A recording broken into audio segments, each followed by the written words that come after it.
సత్య సత్య నువ్వు మాకొక సహాయం చేయాలి. ఏం చేయాలి?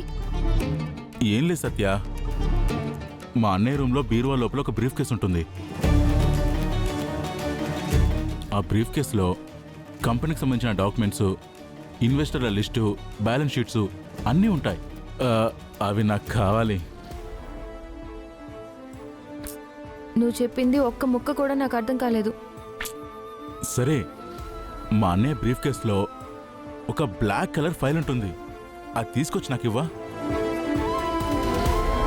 నువ్వే వెళ్ళి తీసుకోవచ్చు కదా. అంటే అన్నయ్య బీరువా కదా, నేను ఓపెన్ చేసి తీసుకోవడం బాగోదు. ఇప్పుడు నువ్వు త్రిపురవి కాబట్టి నువ్వు తెస్తే ఏమీ కాదు. ఆ ఫైల్ ఉంటేనే రేపు ఇన్వెస్టర్ల చేత సంతకం పెట్టించవచ్చు. రేపు నువ్వు కూడా సంతకం పెట్టేస్తే నీకు ఇవ్వాల్సిన డబ్బులు కూడా అరేంజ్ చేసేస్తాం.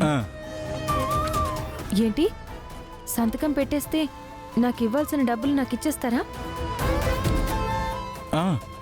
అంతా మనం అనుకున్నట్టు జరిగితే నీకు ఇస్తానన్న అమౌంట్ నేను అరేంజ్ చేస్తానుగా. అలాగే ఫణి, నేను వెళ్ళి ఆ ఫైల్ తీసుకొస్తాను. ఆ ఫణిగాడి చేతికి ఏ ఫైల్స్ ఇవ్వకూడదు, అది చాలా ప్రమాదం. తీసుకురా.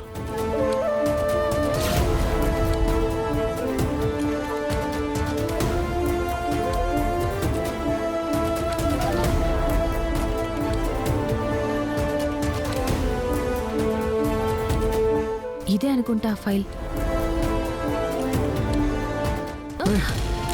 కృష్ణ, కళ్ళు కనపడట్లేదా? సత్య, నువ్వు ఇప్పుడు ఈ ఫైలు ఫణిగాడికి ఇవ్వద్దు. ఫణికిస్తే ఏమవుతుంది?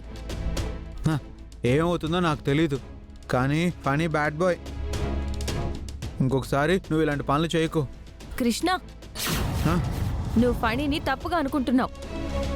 అసలు ఈ ఫైల్ ఏంటో కూడా తెలియకుండా నువ్వు ఫణికి ఎలా ఇవ్వద్దంటున్నావు? నా మాట విను సత్య, నువ్వు ఫణికి హెల్ప్ చేయొద్దు. లేదు, నేను ఫణికి హెల్ప్ చేస్తాను.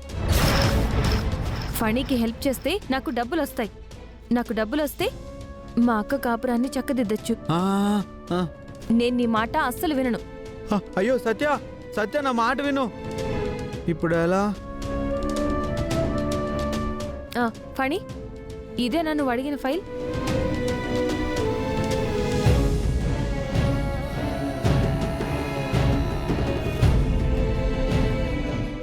ఆ ఫైలేనా? ఈ ఫైలే, ఈ ఫైలే. చాలా థ్యాంక్స్ సత్య. ఏంటి కొత్తగా థ్యాంక్స్లు చెప్తున్నావు? నాకేమీ నీ థ్యాంక్స్లు అవసరం లేదు. సంతకాలు అయిపోగానే నాకు ఇస్తానన్న డబ్బులు ఇస్తే చాలు. సర్లే, ఇస్తానులే సత్య.